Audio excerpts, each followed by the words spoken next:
Pessoal, tudo jóia? Legal, vamos lá. Hoje a gente vai ver o verbo to be no presente na negativa, tá bom? Como eu comentei, inclusive para você que chegou aqui e não viu o verbo to be na afirmativa, assista a aula anterior, porque é importantíssimo você entender o verbo to be na afirmativa antes de entrar na negativa, tá? Se você não souber, por favor, assista a aula anterior.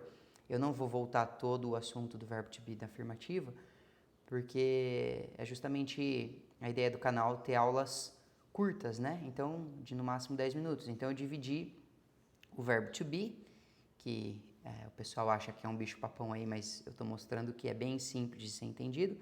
Dividi em 3 aulas, afirmativa, negativa e interrogativa. E eu apresento o verbo na aula anterior. Então, se você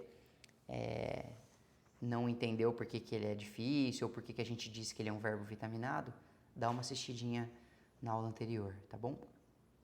Para você que já sabe, vamos lá então.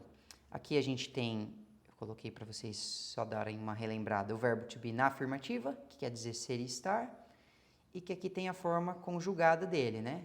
I am, eu sou, eu estou. You are, você é, você está.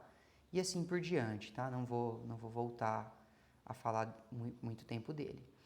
Na negativa, é muito simples, pessoal, porque a única coisa que a gente tem que fazer é acrescentar o not na frente do verbo to be, tá bom?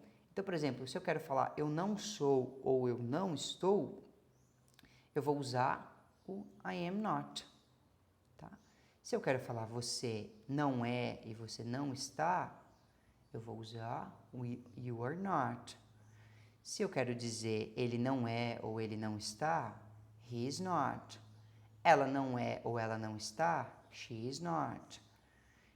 Para objetos, animais, como eu comentei na aula passada, it's not.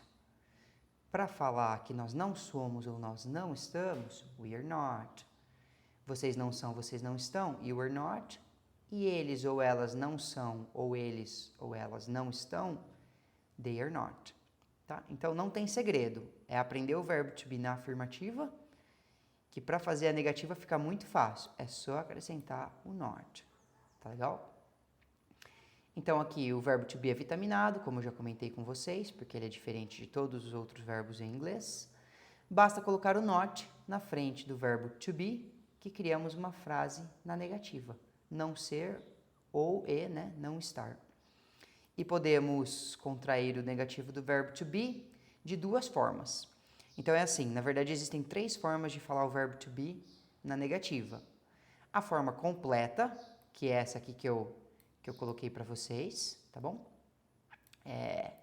Depois existe pro verbo to be do I, né? Seria o I'm not, é só uma, tá? Não tem como contrair em mais de uma forma. Agora, para os demais sujeitos ou pronomes aqui, a gente tem 2 formas, tá? A gente pode contrair o pronome com o verbo e simplesmente acrescentar o not, tá? Ou a gente pode contrair o verbo com o not, também é bem comum. Então, vocês vão ver das 3 formas, da forma completa, da forma que mistura, que junta, né, o sujeito ou o pronome com o verbo to be, e o not vai separado, ou da forma que o pronome tá solto aqui e o que mistura é o verbo com o not. Tá? Então, isso para todos os outros, ó, tá vendo?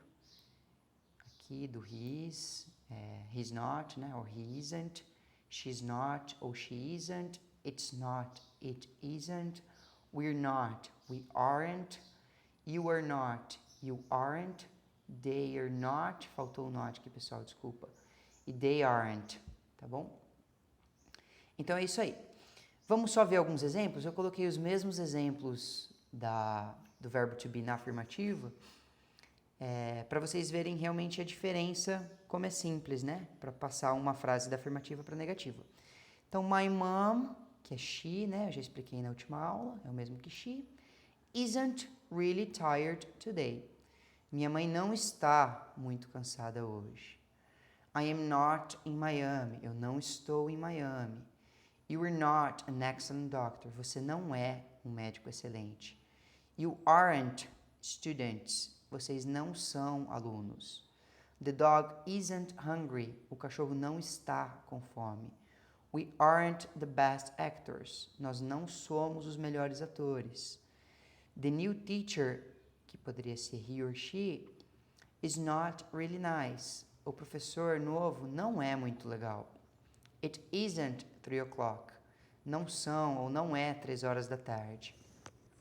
Pedro e Felipe, que é o mesmo que they, Pedro e Felipe are not 18 years old. Eles não têm 18 anos de idade. Então, lembrando aqui, né, que é uma curiosidade que eu também expliquei na aula anterior. No inglês, nós não usamos o verbo ter para falar nossa idade, como a gente faz em português. Nós usamos o verbo to be.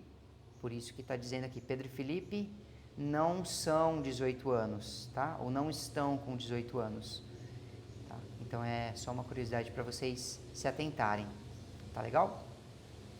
Então, tá aí, pessoal, um exemplo de vários exemplos, né, do verbo to be na negativa. Então, a única diferença do português é que a gente coloca o não antes do verbo, né? No caso aqui, o verbo to be, o not vai sempre depois do verbo to be, tá bom? Isso aí, pessoal. Espero que vocês tenham entendido. E para entender o verbo to be por completo, então, assistam a aula anterior. E a próxima aula que vai ser, eu vou explicar como a gente formula frases interrogativas com o verbo to be, tá? Perguntas com o verbo to be, tá bom? Valeu, pessoal, um abraço.